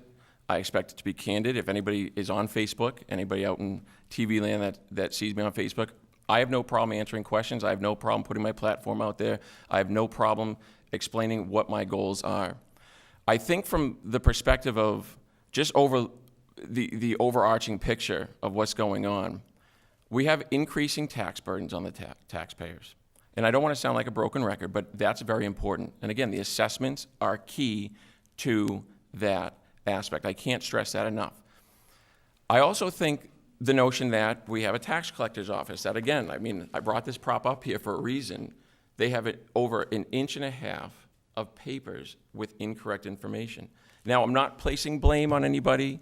I'm not trying to associate that. Those are just things that I think that really need to be corrected going forward so that we don't have to call up property owners and say, hey, there was a mistake, let me come back in here. So that property owners don't have to say, I need to file for this abatement. And then if it potentially gets denied, because I know the selling point is just file for an abatement, everything's taken care of. It doesn't always happen that way. I've been getting private messages about such. And then they have to file to the ATB, which again becomes a costly, not only financial, but timely expense to the taxpayers. I'd like to try and alleviate that. Again, it gets back to my notion is to create an educational awareness for the taxpayers so that they can better understand what's happening to their property cards, understand why, for example, a property went up $130,000. I actually know that happened and it happened to be a mistake. But if it wasn't for the due diligence of that property owner, they would have just simply accepted that and paid. That's unacceptable to me that they should even be put in that position. So I bring these things to light so that you have confidence knowing that when you vote for Daniel Harlow on April 28th, you're doing a service to this town by electing the right man. Thank you. Thank you very much. That was Dan Harlow. And I want to thank folks here tonight being such a good, receptive, and polite audience. Kathy Gallerani from Wicked Local Kingston asking some great questions, along with Charles Mathewson from WATD, who I have the pleasure of working with every day of the week. We have some good laughs, too. Remember, we will have these election results for you just as soon as they're in on the 28th. You can also check out the WATD website, 959watd.com. We'll have them on the air a number of times. And as I say in every one of these, before I just get to the final thing, I also want to say thanks for Dave Fitzgerald and his wife Cynthia for putting this together. Our media partners here at PAC TV, you guys do a great job. All that fancy equipment over there, it looks very impressive. I love that. And Kevin Fitzgerald, thanks for being a good timekeeper. And thanks for Kingston. You guys are involved. You've got people that run for office. It's tough to run for office. It's fun to report on candidates. Couldn't pay me enough to run for office. So get out there. Remember, if you don't vote, you don't have a voice. I'm Christine James. Good night and thank you.